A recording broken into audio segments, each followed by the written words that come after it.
नमस्कार मित्रांनो, मन की शांती चॅनलवर पुन्हा आपले स्वागत आहे. आज आपण ओम शांती याने सुरुवात करूया. आज महाशिवरात्र. आपण महाशिवरात्री, शिवांचे महारात्र याबद्दल बोलणार आहोत. पंचांगानुसार फाल्गुन महिन्यातील कृष्ण पक्षातील चतुर्दशी तिथीला महाशिवरात्री येते. ही रात्र भगवान शिवाच्या भक्तांसाठी परिवर्तन आणि विघटनाचे मूर्त स्वरूप आहे. महाशिवरात्रीच्या रात्री रात्रभर जागरण करतात. याचा अर्थ असा होतो का जागरण करणे म्हणजे फक्त जागे राहणे? नाही, जागरण म्हणजे सजगता, जागृत होणे. चला मग का साजरी करतात महाशिवरात्र हे अंतःकरणापासून जाणून घेऊया. महाशिवरात्रीशी निगडीत अनेक विलोभनीय कथा आहेत.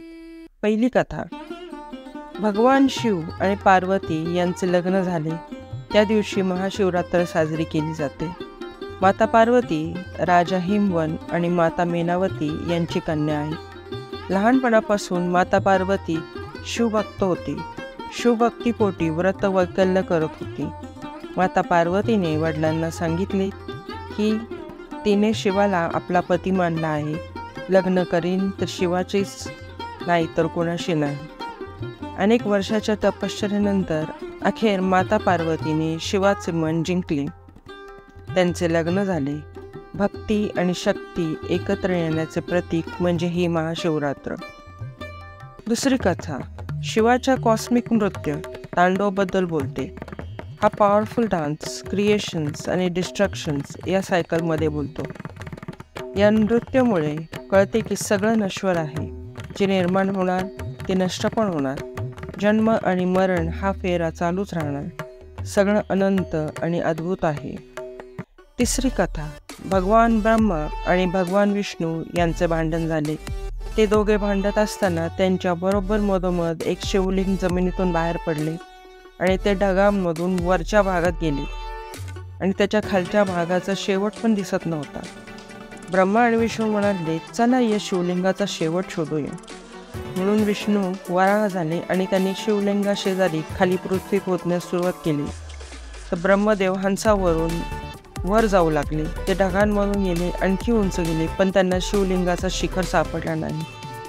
त्या दिवशी त्यांना शिवाची ताकद कळली, ज्याला अंत नाही आणि आरंभही नाही.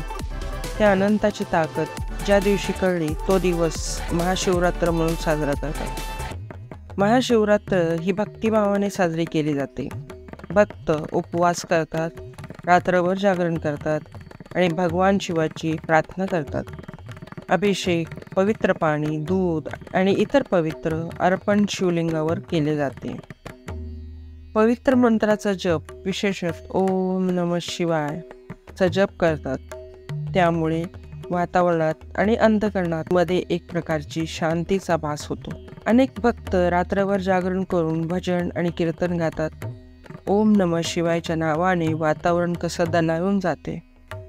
महाशिवरात्र हा केवळ सण नाही, फक्त पूजा केली, उपवास केला की झालं नाही.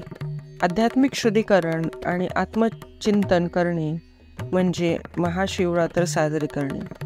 नकारात्मकतेकडून सकारात्मककडे जाणे म्हणजे महाशिवरात्र साजरी करणे.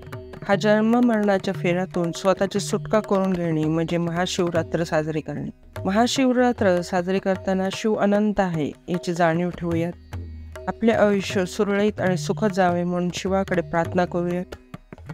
शिव आपल्याला ताकद देव या सगळ्यातून बाहेर पडायची आणि या सगळ्यापासून मुक्त होण्याची. ही रात्र आपल्याला आंतरिक शांती, आध्यात्मिक वाढ आणि नकारात्मकतेकडून सकारात्मककडे घेऊन जाईल अशी आशा करूया.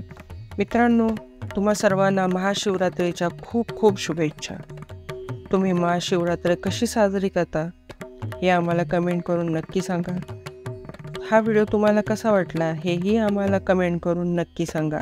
व्हिडिओ लाईक, शेअर करायला विसरू नका. आणि शेवटी मृत्युंजय मंत्राने आपला हा व्हिडिओ शेवट करूया. ओम त्र्यंबकम यजामहे सुगंधिं पुष्टिवर्धनम् उर्वारुकमिव बन्धनान् मृत्युमोक्षीय मामृतात्. धन्यवाद.